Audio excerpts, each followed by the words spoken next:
Technical glitch, cancellation, biometric failure, mismanagement.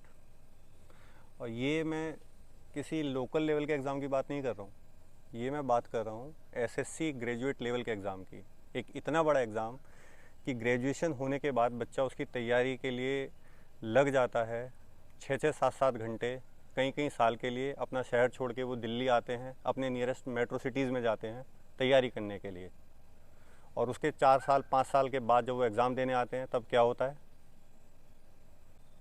तो फिर उसका सामना होता है उसकी सालों की मेहनत को कुछ ही क्षणों में धूल में मिला देने वाले प्रशासन के अमानवीय चेहरे से। तो चलिए बात करते हैं एसएससी 2025 की, जो 24 जुलाई को एग्ज़ाम हुआ, कि क्या हुआ और कैसे इतनी बड़ी खबर को भारत के प्रमुख अखबारों ने दबा दिया।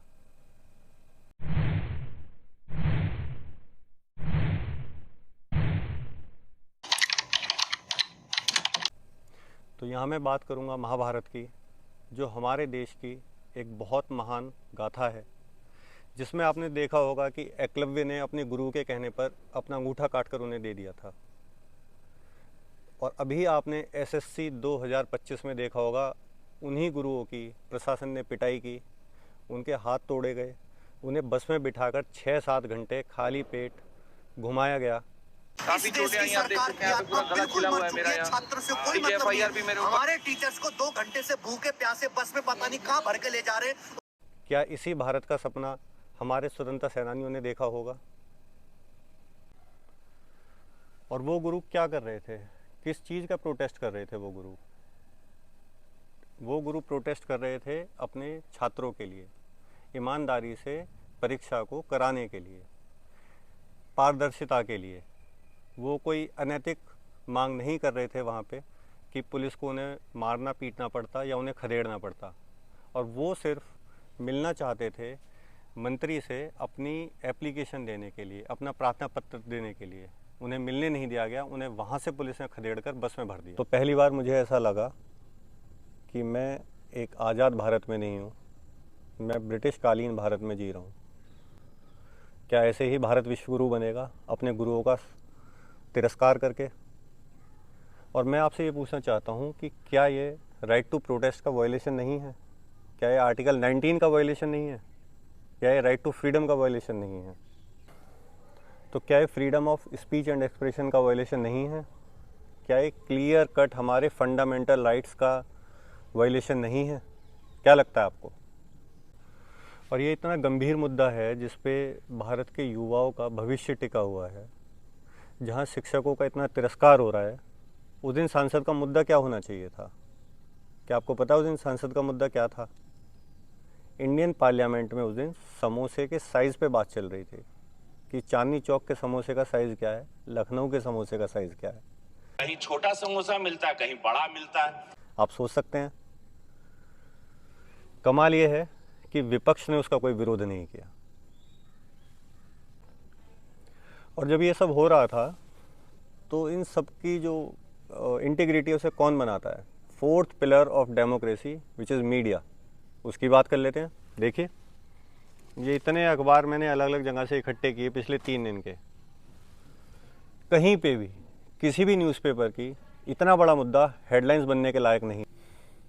चलिए इतिहास के पन्ने खोलते हैं। 1878 Lord Lytton vernacular press act लाए थे, जिसका सीधा सीधा मतलब था भारतीय प्रेस पे प्रतिबंध लगाना, जिससे वो ब्रिटिश कालीन शासन के विरोध में कुछ ना लिख पाएँ।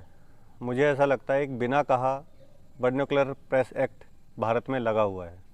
कैसे इतनी बड़ी खबर को मीडिया ने दबा दिया? ना प्रिंट मीडिया ने उसको निकाला, ना टीवी मीडिया ने। मुझे नहीं पता कि उसको किसने कवर किया। तो आइए जानते हैं शुरू कहाँ से हुआ।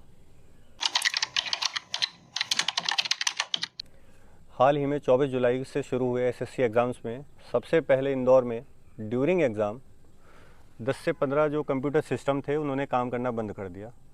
जल्दी और स्कूलों से भी खबरें आने लगी कि एग्ज़ाम में सिस्टम कोलैप्स कर रहे हैं। तो तब पता चला कि एग्ज़ाम कौन सी कंपनी कंडक्ट करा रही है।